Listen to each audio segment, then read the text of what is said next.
Time now for sports on 104.7 The Cave. Here's Ned Reynolds. Mike, the intern, Ned Reynolds, in the studio on a Monday morning. So, Cardinals just up and down, up and down, up and down. Down in April, up in May, and it seems so far in June, might be having a repeat of April. Well, they're 0 for June right now. They've not won a game this month and lost this whole series to the Pittsburgh Pirates, including yesterday 2-1. Mike, you might remember we talked about this, the way it's going to be. They're going to have their peaks and their valleys. The good teams have the very high peaks, and the bad teams have the very low valleys. Where do the Cardinals fall on that? Well, right now it's one of the lower dives into the valley because, again, they're losing, and they are 10 games under the 500 mark at 25-35. And tonight they begin a series with the Texas Rangers down in Dallas, Texas, who just so happen to be the American League leaders in the West Division with 37 wins on the year. It's going to be a tough assignment, but the Cardinals are not all that bad. They're in a slump. They're not hitting. They only had 5 hits yesterday off 43-year-old Rich Hill, who's been around forever and ever. And the Cardinals couldn't touch him with his off-speed pitches. So things will get turned around because the Cardinals' offense is really, in my opinion, too good to be slumping like this. But how consistent is it going to be for the rest of the year, rest of June, as far as that's concerned? That does remain to be seen.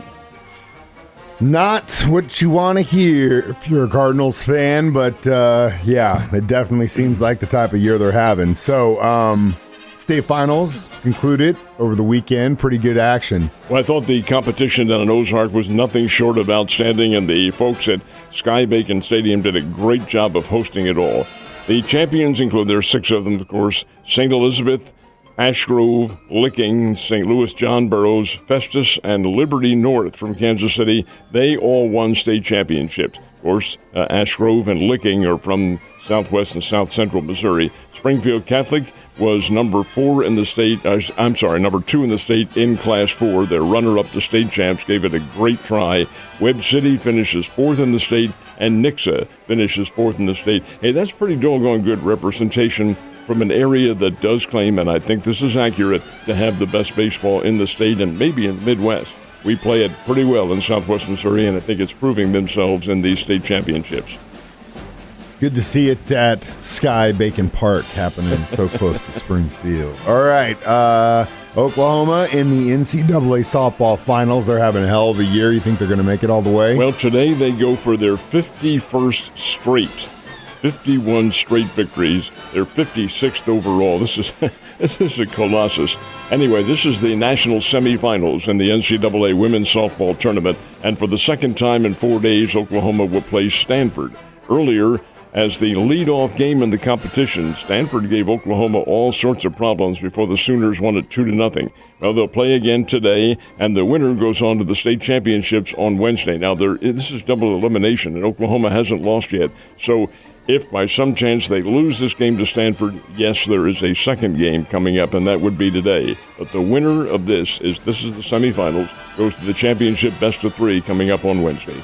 And last but not least, over the weekend, we had some sad news as far as the Kansas City Chiefs concerned. Norma Hunt passed away. I did not see that one coming. She looked great at the Super Bowl this year. Age of 85, and yeah, it was something of a surprise because there had been no hint that she had been ill or faltering or anything of that nature, but it does, I think, go to prove we're here one day at a time, and you do your best. Mrs. Hunt was the matriarch of that whole organization and really was the solidifying force to many in that circumstance, including her son Clark. Yeah, never missed a Super Bowl since the beginning. So, Game 2, NBA Championship between the Nuggets and the Heat. Nuggets still on top? No, they are not. The series is now tied at a game apiece. Miami won last night by 3 points. 111-108. Denver had a chance to tie the game and send it into overtime in the final seconds. Could not connect on a tray. But you have to give Miami credit. They did a terrific job of revising their defense. Now, Miami got off to a big early lead. Denver came back and took a huge early lead, or not early, huge lead midway through the game. They were up by double digits, 15 points at one time in the second half, and by 8 to start the fourth period. Could not hold it.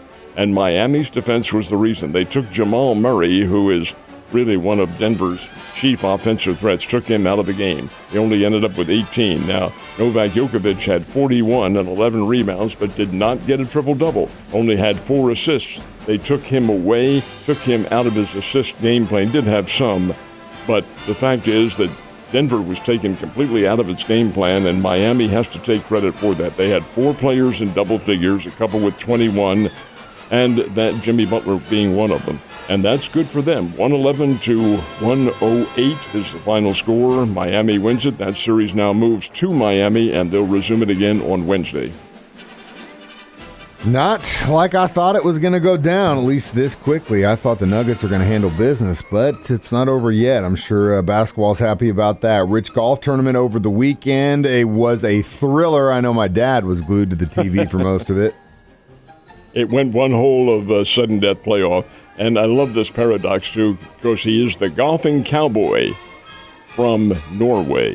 Victor Hovland, who is a Norwegian and came to this country to go to college, which he did at Oklahoma State. Don't suppose there's a vast difference in culture between Oklahoma State and Oslo and Norway? I have a feeling there probably is.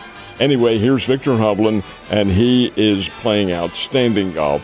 And the golfing cowboy from Stillwater, Oklahoma, won in overtime, beat a guy named Denny McCarthy, who was a former Korn Ferry Tour player. He played very well. But the top prize, which in a $20 million purse is $3,600,000, goes to Victor Hovland. He's one of the top players in the world right now and deserves that top prize. Wins it in sudden death. Exciting stuff, and it was real exciting in St. Louis yesterday at the NASCAR race. Yeah, actually, and to be geographically correct, the Speedway is in Madison, Illinois, but it's right across the river. It's immediately on the other side of St. Louis, and indeed, it was a great race. They had a huge crowd up there. Kyle Busch came away with the NASCAR Cup victory, and he had to do it in, of course, overtime. He held off Denny Hamlin in that overtime to win it. A lot of spinning and twisting and wrecks and so forth and so on. That speedway isn't used all that often for NASCAR. It's relatively new. But they did get it this week, and indeed it's a win for Kyle Busch, and he will put that in the victory column. Congratulations to him, and congratulations to anyone that went up to that race. It looked like a lot of fun, Ned. You have a great day, and I will see you on Tuesday.